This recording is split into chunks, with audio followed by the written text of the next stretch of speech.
মানিকগঞ্জের মানুষ, শিবালয়ের নবী প্রেমিকারা শুনুন, আমার নবী বললেন, বুখারীতে এসেছে, হযরত আবু সাঈদ খুদরী রাদিয়াল্লাহু আনহু থেকে বর্ণিত রয়েছে, তিনি বললেন, বনী ইসরাইল যুগের মধ্যে একজন ডাকাত খুনি, একজন খুনি, একটা নয় দুইটা নয়, ৯৯টা সে খুন করে ফেলেছে, ৯৯টা সে হত্যা করে ফেলেছে।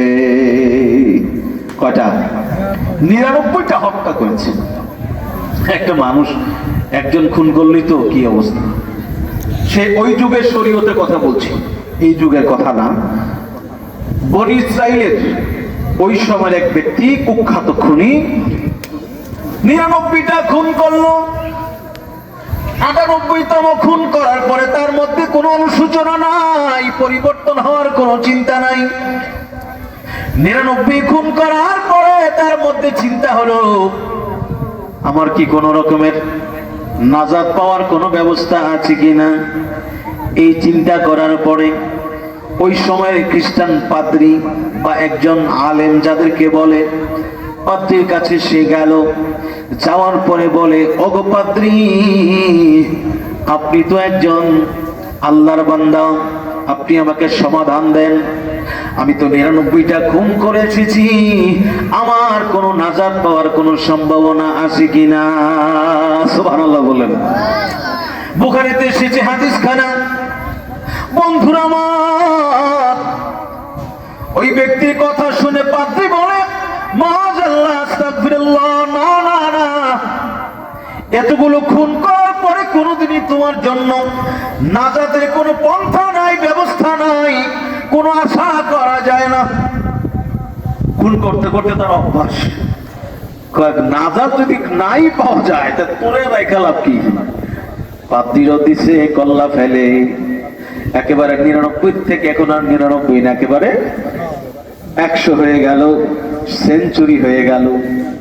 তবুও তার মধ্যে চিন্তা আসলো যে তারপর নাজাতের কোনো ব্যবস্থা আছে কিনা দেখি। বিভিন্ন মানুষের কাছে সে জানতে চায়। একজন বলল, ঠিক আছে, তুমি যদি নাজাত পেতে চাও, অমুক এলাকায় একজন আল্লাহর বুজুর্গ বান্দা রয়েছে, তার কাছে যাও, একটা ব্যবস্থা হয়তো হতেও পারে।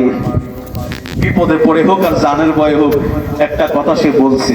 যদি সেও বলতো যে না, কোনো নাজাতের ব্যবস্থা নাই, তাহলে হেরো কি করতো? কল্লা ফেলে দিত। এখন এই কথা শোনার পরে তার মধ্যে একটা আশার সঞ্চার জেগেছে যে হ্যাঁ, আমি হয়তো ক্ষমা পাবো বা একটা কথা। এই জন্য সে ওইদিকে মুভ করলো, বক্ষটাকে ওইদিকে ফিরালো। হাদিসে এইভাবে এসেছে যে তার বক্ষটাকে সেই দিকে করে সে ওইদিকে মোতাজ্জি হয়ে রওনা দিল। ওইদিকে সে রওনা দেওয়ার জন্য সামনে একটু গেল। কোথায় যাবে? মানে ওই ব্যক্তির কাছে। এখনো ক্ষমা সে পায় নাই, ক্ষমা কোনো ব্যবস্থাও হয় নাই, শুধু ক্ষমার আশা। ক্ষমা পাবে, নাজাত পাবে, এই আশায় সে সামনে যাচ্ছে। একটু মাত্র যাওয়ার পরে আল্লাহ ডাক দিয়ে বলে, আজরাইল রে, ও মালাকুল মউত রে, আমি আল্লাহ তোমাকে হুকুম করে দিলাম, ওই যে নাজাতের আশা করতে যাওয়া ১০০টা খুনি, ১০০টা খুন যে করেছে, এই মুহূর্তে তাদের তুমি হত্যা করো, মানে তাকে জান কবজ করো। ওই ব্যক্তির জান কবজ করা হয়ে গেল। এবার জাহান্নামী ফেরেশতারা এসেছে, জান্নাতের ফেরেশতারা এসেছে, মানে রহমতের ফেরেশতারা এসেছে, গজবের ফেরেশতারা এসেছে তার রূহকে ছিনিয়ে নেওয়ার জন্য। কেউ বলে তার রূহ হবে ইল্লিনে, কেউ বলে তার রূহ হবে সিজ্জিনে।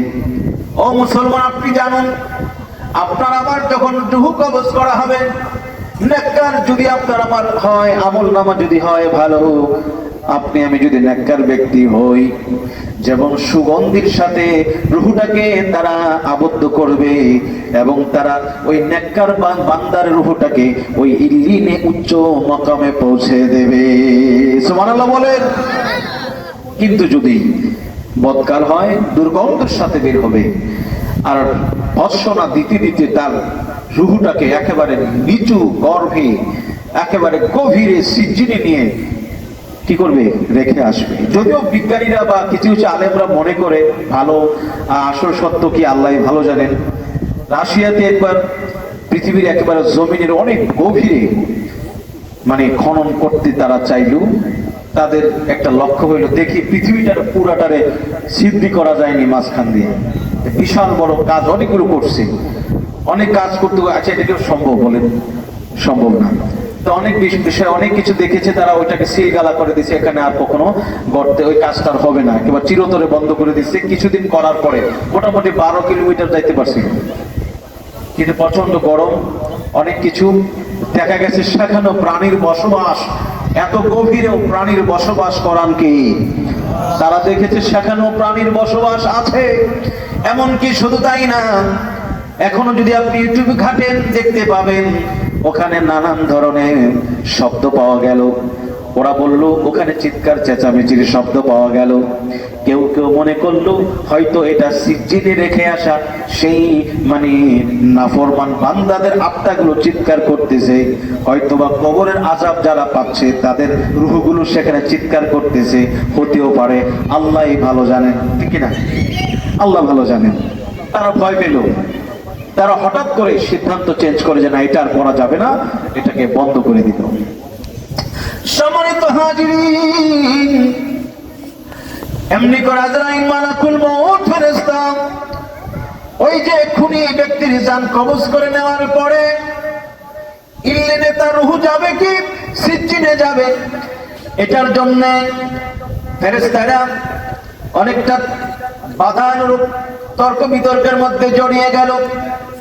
আল্লাহ বলে জিবরাইল রে, যাও যাও তর্ক মিটায় দাও, তুমি তো ফেরেশতাদের সর্দার। বলে কি করব? কয় তুমি দেখো আমার বান্দা যেই দিকে তার মানে অবস্থানটা, সে যে অন্যায় থেকে ফিরে ভালোর পথে যাওয়ার জন্য রওনা দিয়েছে, কোন জায়গাটা বেশি? যদি সে পাস করেছে বেশি হয়, রওনা দিয়েছে উপমানি রাস্তা পার করে ফেলেছে, রাস্তা পিছনে ফেলেছে যদি বেশি হয়, তাহলে তারে ইল্লিনের মধ্যে নিয়ে যেতে হবে, সে নাজাত প্রাপ্ত হয়ে যাবে। সুবহানাল্লাহ।